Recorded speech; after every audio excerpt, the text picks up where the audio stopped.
ஆரோக்கிய அன்னையிடம் ஜெபம். களங்கமற்ற ஆரோக்கிய கன்னிகையே, இறைவனின் கொடைகளை பெற்றுத்தரும் பேருபகாரியே வாழ்க. புனித எலிசபெத் அம்மாள் வீட்டில் நீ தங்கியிருந்த போது அவ்வீட்டாருக்கும் ஸ்நாபக அருளப்பருக்கும் எத்தனையோ நன்மைகள் கிடைக்கச் செய்தீர். வேளாங்கண்ணி திருத்தலத்தில் வீற்றிருக்கும் நீர் எங்களுக்கு தேவையான எல்லா நன்மைகளையும் பெற்றுத்தாரும். உமது தயவால் இத்திருத்தலத்தில் பார்வை பெற்றோரும் செவியின் நலம் பெற்றோரும் ஆரோக்கியம் அடைந்தோரும் பாவ வழிவிட்டு மனம் திரும்பினோரும் ஆறுதல் அடைந்தோரும் எத்தனையோ பேர்.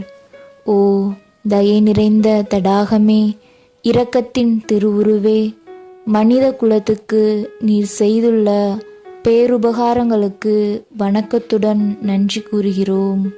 உம்மை உயர்த்திய எல்லாம் வல்ல இறைவனை பணிந்து ஆராதிக்கிறோம். எங்களுக்காக என்றும் இறைவனிடம் மன்றாட வேண்டுகிறோம். கன்றை அறியா பசுவில்லை, சேயை அறியா தாயில்லை. நீர் மனுக்குலத்தின் தாயாக உள்ளீர்.